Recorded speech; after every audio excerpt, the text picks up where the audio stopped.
最近食欲ないな。昼もろくに食べてなかったし。そりゃ見てるよ。みんなとランチに行かないでゼリー飲料を加えながら自分のデスクでぼんやりしてた。体調でも悪いのか？そっか。じゃあ疲れてるんだ。やっぱり部署移動してきてから今日までちょっと飛ばしすぎだったもんな。そう見える。とにかく肩に力が入りっぱなし。早く仕事を覚えるぞ。絶対ミスしないってオーラが出まくりで頭から湯気が出てきそうだった。そうだな。君だけじゃない。だからこのぐらいの時期からみんな疲れてきて5月病とか6月病ってのになるんだよな。違う。疲れてるのはみんな同じだから頑張れって言ってるんじゃない。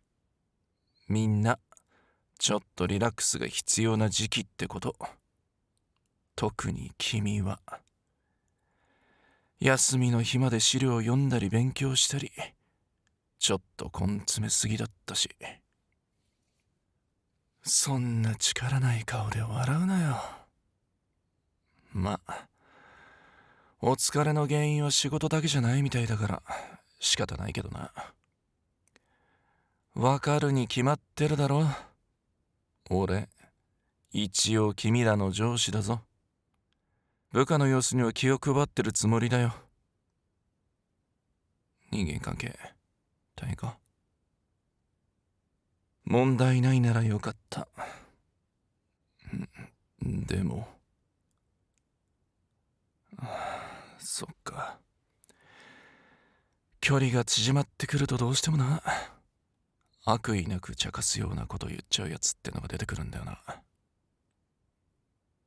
こらまたそうやって自分を責める。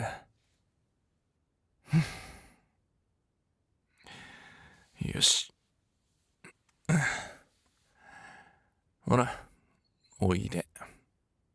テーブルだとなんか遠くて話しにくいからソファー行こう。いいから。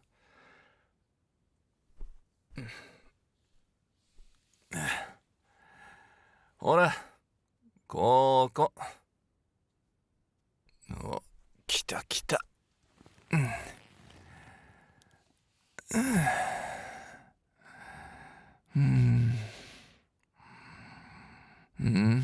俺こうやってると安心して話せるからさ。くっついててもいいだろ。まあさ、君は何も悪くない。悪意のない言葉ぐらい聞き流せたらいいのにって言うけど、悪気がないからって何を言ってもいいわけじゃないから。聞き流せない自分が悪いなんてことはない。そうだよ。完璧主義、自己肯定感が低い、気にしすぎ。どれもネガティブな感じで使われることが多いから、人から言われるとちょっと傷つく。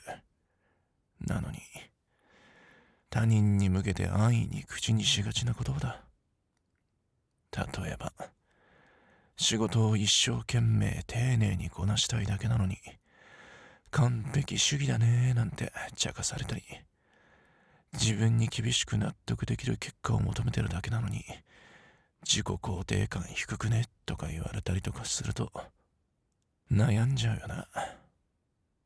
で、悩んでると小さいこと気にしすぎなんて言われたりして、語彙力の問題なのか知らないが、何でもかんでも知ってる言葉に当てはめようとしすぎなんだよな。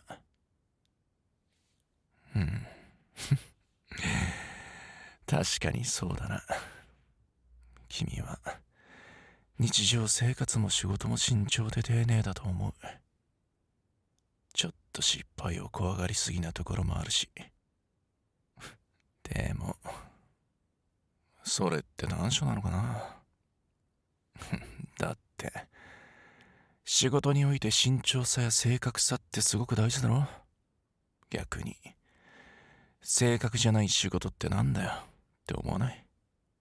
そう考えると完璧主義は悪いことじゃない。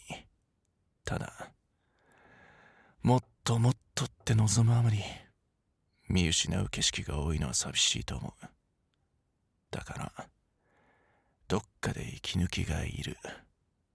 ずっと張り詰めた気持ちのままだと他人の言葉が必要以上に鋭利に聞こえることがあるしな。まだ難しい顔してる。ほら、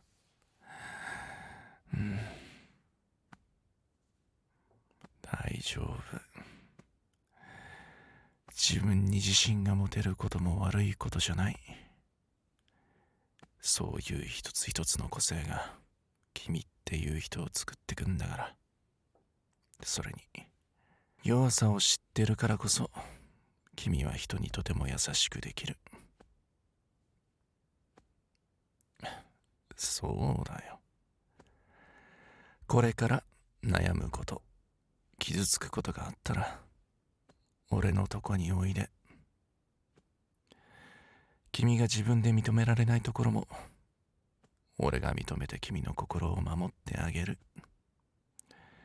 どんなに君が素敵な人か何度でも話してやる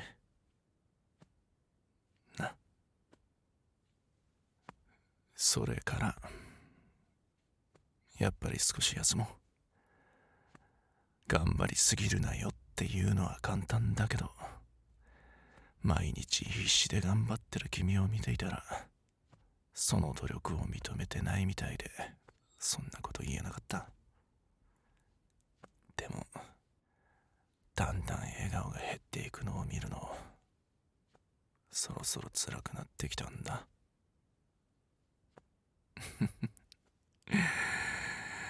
だから謝らなくていいって。まあその代わり明日はデートしよう。空気がきれいで自然がいっぱいなとこ二人でのんびり歩こう。お、乗り気だね。よかった。実はいいとこ見つけてあるんだ。いや、それは明日のお楽しみ。よし、じゃあ今日は早く寝よう。ぐっすり眠れるように一晩中抱きしめさせてもらうからな。いいだろう。